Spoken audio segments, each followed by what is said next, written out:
എൻ്റെ കുട്ടിക്കാലത്ത് ഒരു ക്രിസ്തുമസ് നക്ഷത്രം വീട്ടിൽ തെളിയിക്കാനായിട്ട് ഒരുപാട് ആഗ്രഹിക്കുകയും കൊതിക്കുകയും ചെയ്തിട്ടുണ്ട്.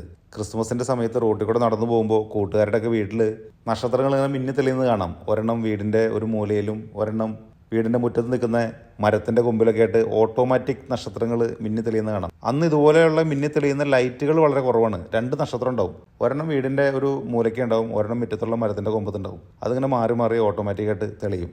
അതൊക്കെ കാണുന്ന സമയത്ത് വീട്ടിലൊരു നക്ഷത്രം ഇടാനായിട്ട് എത്രമാത്രം ആഗ്രഹിച്ചിട്ടുണ്ടെന്ന് അറിയാമോ? എൻ്റെ വീട്ടിൽ കറണ്ട് കണക്ഷൻ കിട്ടിയത് തന്നെ ഞാൻ 10ാം ക്ലാസ്സിൽ പഠിക്കുന്ന സമയത്താണ്. ഞാൻ ഓർക്കുന്നത് ആ പ്രദേശത്ത് ഏറ്റവും അവസാനമായിട്ട് കറണ്ട് കണക്ഷൻ എടുത്ത വീടുകളിലൊന്ന് എൻ്റെ വീടാണ്. കറണ്ട് കണക്ഷൻ കിട്ടിയതിന് ശേഷം തൊട്ടടുത്ത ക്രിസ്മസിന് വീട്ടിൽ ഞങ്ങളും തെളിയിച്ചു ഒരു ഓട്ടോമാറ്റിക് നക്ഷത്രം. വീടിൻ്റെ വരാന്തയുടെ മൂലയിൽ ഒരു നക്ഷത്രവും മുറ്റത്ത് ഒരു പുളിമരം നിൽപ്പുണ്ടായിരുന്നു. ആ പുളിമരത്തിൻ്റെ കൊമ്പിലേക്ക് വയറ് നീട്ടിയെടുത്ത് അതിൻ്റെ തുഞ്ചത്ത് ഒരു നക്ഷത്രം വച്ചിട്ട് മിന്നി തെളിയുന്ന ഓട്ടോമാറ്റിക് നക്ഷത്രങ്ങൾ തെളിയിച്ചായിരുന്നു. ക്രിസ്തുമസിന് നക്ഷത്രം ഇട്ട് കഴിഞ്ഞാൽ ആ നക്ഷത്രം എടുത്ത് മടക്കി സൂക്ഷിച്ചു വയ്ക്കും അടുത്ത ക്രിസ്തുമസ് ആവുമ്പോൾ ഇടാൻ വേണ്ടിയിട്ട്. കാരണം എല്ലാ ക്രിസ്തുമസിനൊന്നും പുതിയ നക്ഷത്രം വാങ്ങാനുള്ള പൈസയൊന്നുമില്ല.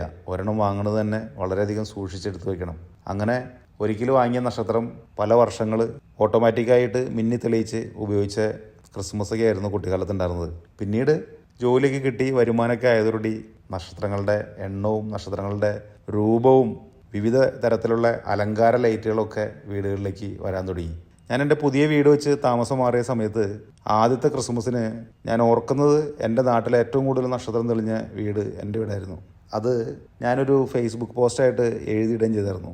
ആ ഒരു ഫേസ്ബുക്ക് പോസ്റ്റ് കണ്ട എൻ്റെ സീനിയറായിട്ട് പഠിച്ച ഒരു സുഹൃത്തും ഞങ്ങളുടെ നാട്ടിൽ നിന്ന് പുറമേക്ക് പോയിട്ട് ഇങ്ങനെ കാരുണ്യ പ്രവർത്തനങ്ങളൊക്കെ ചെയ്യുന്ന ഒരു അച്ഛനുണ്ട്, ബിനോയ് എന്ന് പറയുന്ന പുതുശ്ശേരി.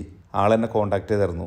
ആഫ്രിക്കയിലെ ഏതോ സാധാരണ ആളുകൾ താമസിക്കുന്ന ഗ്രാമപ്രദേശങ്ങളിലാണ് അദ്ദേഹം ആ സമയത്ത് വർക്ക് ചെയ്തുകൊണ്ടിരുന്നത്. അവിടെയുള്ള ആളുകൾക്ക് ആ ഒരു കഥ, എൻ്റെ ക്രിസ്മസുമായിട്ട് ബന്ധപ്പെട്ടിട്ടുള്ള ആ നക്ഷത്രങ്ങൾ തെളിയിച്ച കഥ അവർക്ക് പറഞ്ഞു കൊടുത്തു എന്ന് പറഞ്ഞിട്ട് എന്നെ കോൺടാക്ട് ചെയ്തിട്ടുണ്ടായിരുന്നു. വലിയ സന്തോഷമുള്ളൊരു സമയമായിരുന്നു അത്. എന്തായാലും അതിനെ തുടർന്ന് നാളിതുവരെ മനോഹരമായ രീതിയിൽ എല്ലാ ക്രിസ്മസിനും മനസ്സിലാഗ്രഹിക്കുന്ന പോലെ വിവിധ തരത്തിലുള്ള വർണ്ണങ്ങളിലുള്ള ലൈറ്റുകളും നക്ഷത്രങ്ങളൊക്കെ വീടിൻ്റെ കോലായിലും വീടിൻ്റെ മുറ്റത്ത് നിൽക്കുന്ന മരങ്ങളിലൊക്കെ തൂക്കിയിടാനായിട്ട് നമുക്ക് അനുഗ്രഹം ഉണ്ടായിട്ടുണ്ടെന്നുള്ളതാണ്. ഈ ക്രിസ്മസും പതിവ് തെറ്റിച്ചില്ല. ഞങ്ങൾ വീട്ടിലില്ലെങ്കിലും വീട്ടിൽ അനിയനും കുടുംബവും ഉണ്ട്, അച്ഛനും അമ്മയുണ്ട്. അവരെല്ലാം ചേർന്ന് മനോഹരമായിട്ടുള്ള രീതിയിൽ ക്രിസ്തുമസ് അലങ്കാരങ്ങൾ ചെയ്ത് കഴിഞ്ഞ ദിവസം വീഡിയോ എടുത്ത് അയച്ചു തന്നാണ്. കഴിഞ്ഞ 4 വർഷങ്ങളായി ഞങ്ങളുടെ ക്രിസ്തുമസ് ആഘോഷം കൂടുതൽ കങ്കേമമാവാനായിട്ട് ഒരു കാരണം കൂടിയുണ്ട്. എൻ്റെ ഏറ്റവും ഇളയ അനിയൻ്റെ കുട്ടികളുടെ പിറന്നാൾ ഡിസംബർ 25 അമ്പാടിയുടെയും ദേവൂട്ടിയുടെയും പിറന്നാൾ ഉണ്ണിയേശു പിറന്ന ദിവസം തന്നെയാണ് വന്നു കിട്ടിയത്. ആ ഒരു ഭാഗ്യം കൂടി ഞങ്ങൾക്കുണ്ട്.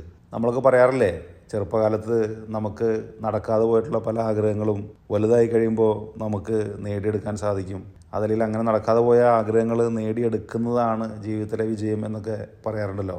ഒരു കുഞ്ഞു നക്ഷത്രം ഇടാനായിട്ട് ഒരുപാട് ആഗ്രഹിച്ച് നടന്ന എന്നെ സംബന്ധിച്ച് എൻ്റെ വീടിൻ്റെ മുൻവശത്ത് ഇങ്ങനെ നക്ഷത്രങ്ങളും വിവിധ വർണ്ണങ്ങളുള്ള ലൈറ്റുകളൊക്കെ മിന്നി തെളിയുന്നത് കാണുമ്പോൾ ജീവിതത്തിലെ ഏറ്റവും വലിയ സന്തോഷവും ഒരു നേട്ടമൊക്കെ ആയിട്ട് തന്നെയാണ് അതിനെ കണക്കാക്കുന്നത്.